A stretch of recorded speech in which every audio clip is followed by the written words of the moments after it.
Hello everyone and welcome back to Aaliyah to English. I'm Emily, and today we're diving into two classic stories that, honestly, never get old, because the lessons are just as true now as they were ages ago. So, let's start with The Boy Who Cried Wolf. You probably know this one, right? There's this shepherd boy, a bit bored, and he decides to shout, "Wolf! Wolf!" just for a laugh. The villagers come running, but no wolf. He does it again, and, well, you know how it goes. When a real wolf finally shows up, nobody believes him. I always think about why people, even kids, sometimes tell little lies. I mean, it's not always about being bad, is it? Sometimes it's just wanting attention, or maybe you're scared of getting in trouble.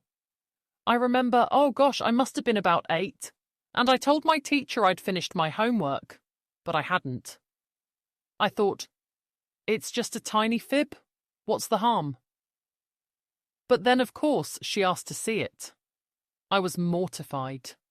I had to admit I'd lied, and honestly, it felt awful. I think that's the thing.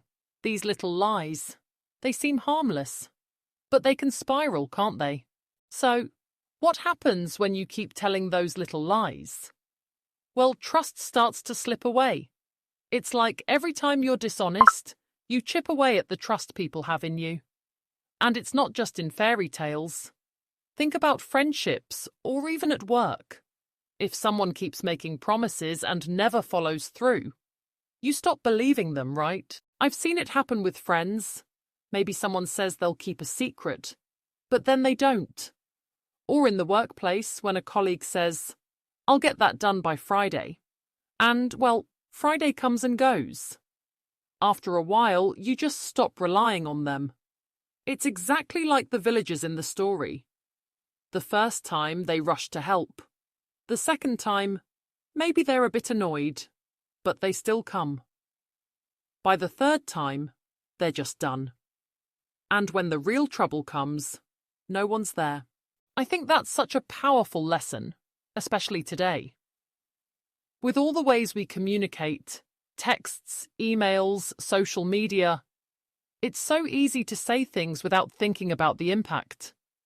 But trust, once it's broken, is really hard to get back. Now let's shift gears a bit. I want to share another story that's close to my heart.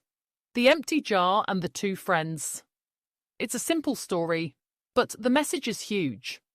So there are these two friends, Ria and Mina, who go to a wise teacher because they feel like something's missing in their lives. The teacher shows them an empty jar, some big rocks, pebbles, and sand. He fills the jar with the big rocks first, then the pebbles, then the sand. The point is, if you put the sand in first, there's no room for the big rocks.